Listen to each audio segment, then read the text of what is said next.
SEO side மொதல் பேசுகிறோமே, ஓகேவா? ஸோ எஸ்இஓக்கு தெர் ஆர் ஹியூஜ் டிமாண்ட்ஸ். ஏன்னா இப்போ வந்து என்ன க்ரியேட் ஆகிருக்கு அப்படின்னா, ஒன்று கோட்லெஸ் வெப்சைட்ஸ் வந்து நிறைய பில்ட் ஆகிட்டுருக்கு.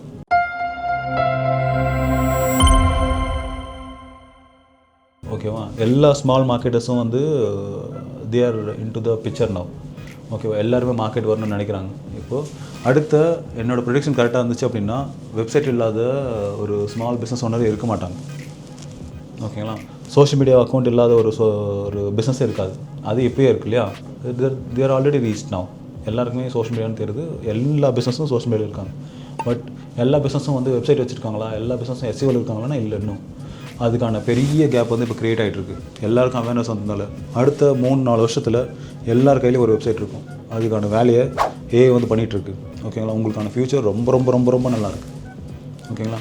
எல்லாருக்கிட்டையும் வெப்சைட் இருக்கும். ஆனால் யாருமே வந்து கூகுளோட ஃபஸ்ட் பேஜ்லேயோ இல்லைனா கூகுளோட செகண்ட் பேஜில் இருக்க மாட்டாங்க. ஓகேவா?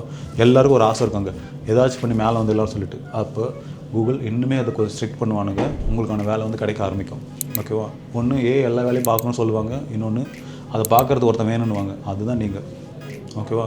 இப்போ வந்து டிமாண்ட் கம்மியாக இருக்குது. ஏன் டிமாண்ட் கம்மியாக இருக்குது அப்படின்னா, இப்போ வெப்சைட் வந்து இப்போ இருக்கிற ஆடியன்ஸுக்கு தேவையான அளவுக்கு இருக்குது.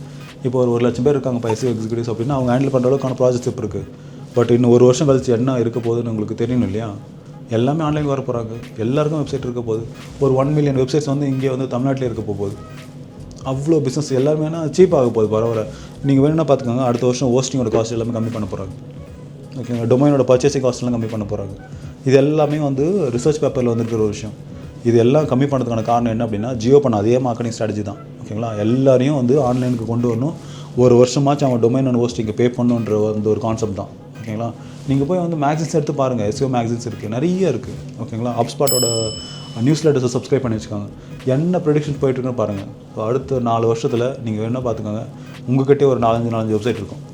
ஏன்னா அவ்வளோ சீப் ஆக போகுது, அவ்வளோ டிமாண்ட் வந்து க்ரியேட் ஆக போகுது. நீங்கள் அவ்வளோ ஓப்பன் லைக் மார்க்கெட் ஆக போகுது அப்படின்னா உங்களுக்கு காம்படிஷன் அதிகமாக தான் இருக்கும். ஓகேவா? நீங்களே இருக்க போகிறது இல்லையா? உங்களுக்கு பின்னாடி இன்னும் நிறைய பேர் வர போகிறோம். ஒரு இண்டஸ்ட்ரி க்ரோ ஆகுது அப்படின்னா அதுக்கு சப்போர்ட்டிவாக நிறைய வரும். நீங்கள் வந்து திடீர்னு ஒரு கோயில் முளைச்சிச்சு பண்ணால் அதை சுற்றி கவனிச்சிங்களா எவ்வளோ பூக்கடை வந்துருதுன்னு? அதே மாதிரி தான் நீங்களும். ஓகேவா? இப்போ இவ்வளோ வெப்சைட்ஸ் வர போகுதுன்னு ஒரு ப்ரொடிக்ஷன் இருக்குது அப்படின்னா நீங்கள் எவ்வளோ ஸ்ட்ராங்காக இருக்குன்னு நினைக்கிறீங்க? உங்களுக்கு எல்லாமே இருக்குது. இன்னும் 2 வருஷம் கேப் இருக்குது. ஓகேவா? அதுக்குள்ளே உங்கள் போர்ட்ஃபோலியோவை ஒரு ஸ்ட்ராங்கான ப்ரெசன்ஸுக்கு மாற்றி வச்சுக்காங்க. ஓகேங்களா? ஒரு சின்ன ஸ்பேஸ் க்ரியேட் பண்ணிக்காங்க. ஓகேவா? Don't target entire Tamil Nadu. அது ரொம்ப டிஃபிகல்ட். ஒவ்வொரு பிளேஸை டார்கெட் பண்ணி அங்கே பெஞ்ச் மார்க் பண்ணிடுங்க. அடுத்த வர்றவன் யோசிக்கவே கூடாது அவங்க வேலையை பார்த்துட்டு. ஓகேவா? இப்போ நம்மளுக்கான இடம் வந்து திருவண்ணாமலையோ இல்லைன்னா ராமநாதபுரமோ இல்லை அப்படின்னு நம்ம யோசிக்கணும். ஓகேங்களா? ஏன்னா அது நீங்கள் சும்மாலாம் பண்ணிட முடியாது. அதுக்கு நீங்கள் வந்து டே அண்ட் நைட்டாக தூங்காமல் வேலை கட்டு நீங்கள் வேலை பார்த்து வைக்கணும். ஓகேவா? லிட்டரலாக நீங்கள் ரிஜிஸ்டர் பண்ணணும். அது ரொம்ப பெரிய விஷயம் இல்லையா, டெசிஷன் எடுக்க வைக்கிறது. ஸோ அந்த வேலையை ஆரம்பிங்க. அடுத்த 3 வருஷம் உங்களுடைய ஃபோக்கஸ் எல்லாமே இதுதான் இருக்கணும். கண்டிப்பாக நீங்கள் மார்க்கெட் உங்கள்கிட்ட வர வழிக்கெல்லாம் நீங்கள் அதை போய் மீட் பண்ணியிருக்கணும். ஓகேங்களா? இப்போ எல்லாருக்கும் ஒரு ஓப்பன் ஸ்பேஸ் இருக்குது.